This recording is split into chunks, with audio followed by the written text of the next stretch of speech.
하나님의 비전. 뜨거운 사막이 변해 못이 될 것이며. 이사야서 35장 7절. 어떤 일이 실제가 되기 전에 언제나 비전이 있습니다. 그 비전이 아직 실체가 되지 않았을 때 사탄은 우리를 유혹에 넘어지게 합니다. 이 유혹에 빠지면 그 비전은 실제가 될 수 없으며 그 비전을 가졌던 자는 비참의 골짜기로 떨어집니다. 인생은 관맥과 같이 쉽지 않다네. 철은 어두운 관맥에서 파헤쳐지며 인생의 역경에 의해 빚어짐으로 사용될 수 있게 된다네. 하나님은 우리에게 비전을 주시고 우리를 골짜기로 데리고 가셔서 그 비전에 맞게 빚기 시작하십니다. 이 역경의 골짜기에서 많은 사람들이 실족하고 포기합니다. 그러나 모든 비전은 우리가 인내하면 반드시 이루어집니다. 우리는 항상 미칠 정도로 급하지만 주님은 절대로 급하지 않으십니다. 비전의 영광의 빛 때문에 우리는 급하게 뭔가를 하려고 하지만 아직은 그 비전이 우리 안에서 실제가 될 수 없습니다. 하나님께서 우리를 골짜기로 인도하셔서 우리를 그 비전에 합당하게 빚으셔야 하기 때문입니다. 이를 위해 불과 창수를 지나게 하실 것입니다. 그 과정을 통과하고 나면 하나님께서는 우리를 신뢰하셔서 그 비전의 실체를 허락하십니다. 비전을 주신 하나님은 우리로 그 비전에 맞는 사람이 되게 하시기 위해 언제나 일해 오셨습니다. 그러나 우리는 계속 그분의 손으로부터 도망치려고 했으며 스스로 비전에 맞게 자신의 형상을 빚어보려고 애썼습니다. 비전은 공중에 떠있는 멋진 산성이 아니라 당신이 어떠한 사람이 되는가에 있습니다. 그분으로 하여금 그분이 원하시는 대로 당신의 삶을 빚도록 하십시오. 그때서야 비로소 당신은 그 비전에 잘 어울리는 사람으로 변화될 것입니다. 그 광에서 용기를 잃지 마십시오. 정말로 하나님의 비전을 갖고 있다면 당신이 영적으로 낮은 차원에서 만족하려고 할 때 하나님께서는 결코 당신의 안일함을 허락하지 않으실 것입니다. 주님은 나의 최고목 새벽 묵상, 오늘은 8월 17일 하나님의 비전이라는 제목으로 말씀을 나누도록 하겠습니다. 미국에 가보면요, 어린아이 할 것 없이 꼭 가보고 싶은 놀이동산이 있습니다. 그것은 바로 디즈니랜드이죠. 아시는 분은 아시겠지만 이 디즈니랜드 창시자 월트 디즈니는요, 이 올랜도 월트 디즈니랜드의 성대한 오픈식을 눈으로 직접 보지 못하고 1966년 12월 15일 폐암으로 세상을 떠났습니다. 오픈식 때 지인이 이 디즈니의 아내에게 이것을 보지 못하고 떠난 이 디즈니에게 대해서 유감을 표했다고 합니다. 그러자 그의 아내가 이런 말을 했다고 하죠. 그는 디즈니랜드를 보았습니다. 그가 보았기 때문에 오늘 우리가 이 자리에 있는 것입니다. 남편의 꿈을 해석하고 이해하고 또 평생 같은 꿈을 꾸어온 그 아내의 현명한 대답이었던 것이죠. 그렇습니다. 어떤 일의 결과물은요, 그 결과물을 꿈꾸고 계획을 품은 사람이 있었기에 그 결과물이 생기는 겁니다. 오스왈드 챔버스가 이것을 이렇게 표현하고 있습니다. 어떤 일이 실제가 되기 전에 언제나 비전이 있다고요. 특별히 하나님의 일은 더욱 그렇습니다.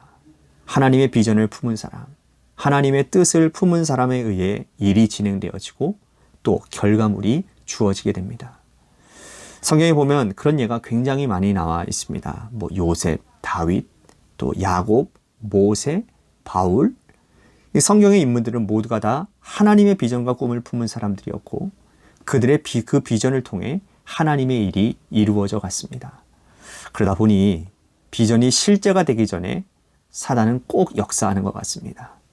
저는요, 요즘 청소년들과 청년들을 바라볼 때 그런 생각이 듭니다. 그들에게는요, 하나님이 주신 무한한 가능성과 능력이 잠재되어져 있습니다. 태어날 때 다 천재로 태어난다고 하지 않습니까?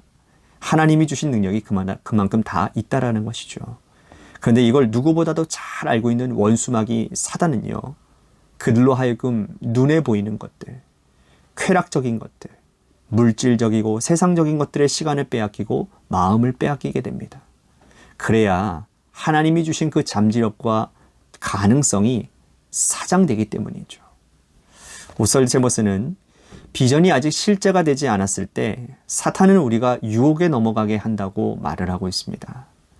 그리고 그 유혹에 빠지면 비전은요, 실제가 될 수 없으며 그 비전을 가졌던 자는 비참의 골짜기로 떨어지고 만다라는 거예요. 그렇습니다. 비전이 실제가 된 이후에는 눈에 보이는 것으로 유혹하기가 쉽지 않습니다. 이미 실제가 된 비전은 눈에 보이는 것보다 훨씬 더 풍성하고 아름다운 열매이기 때문입니다. 그러나 비전을 품고 있을 때에는 얘기가 달라집니다. 눈에 보이는 것으로 유혹하여도 눈에 보이지 않는 비전을 포기하게 만드는 것은 비교적 용이하기 때문이죠.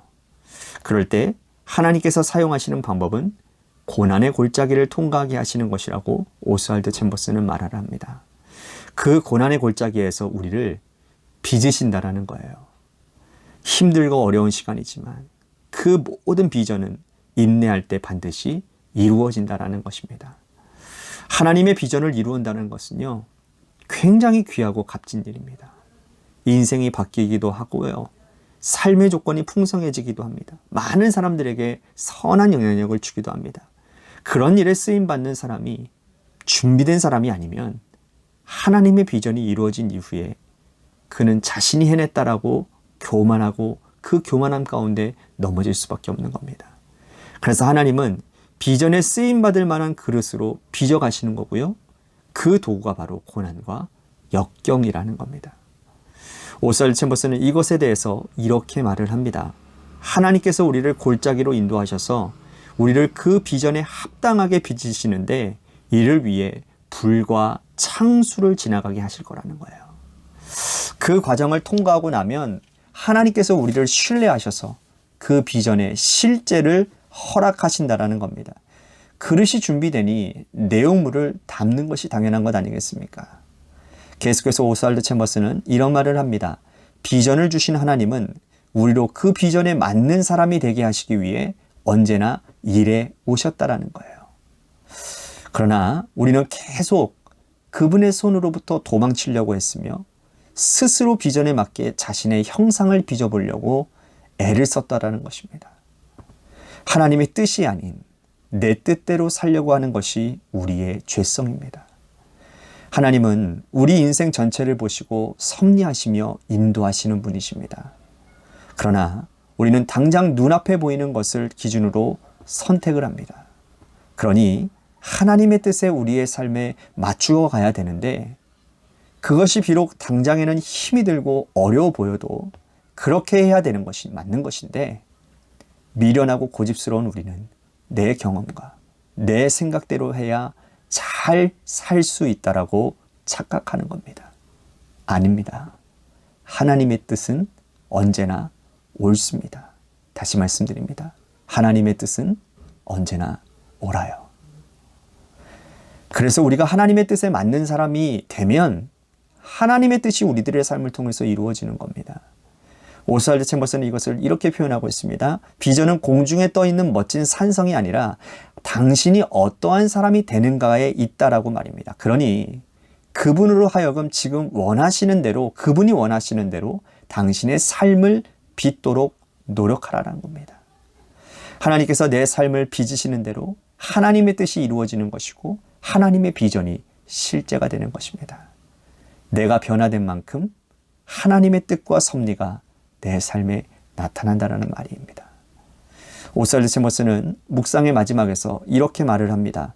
정말로 하나님의 비전을 갖고 있다면 당신이 영적으로 낮은 차원에서 만족하려고 할 때 하나님께서는 결코 당신에게 안일함을 허락하지 않으실 거라는 거예요. 비전을 가진 사람은 그 비전에 맞는 대가를 치러야 한다는 말입니다. 여러분, 하나님이 주신 비전을 품고 살아가시기를 바랍니다. 그리고 그 비전을 위해 여러분들의 삶이 하나님의 뜻에 맞게 변화되어 갈 수 있도록 살아가시기를 바랍니다.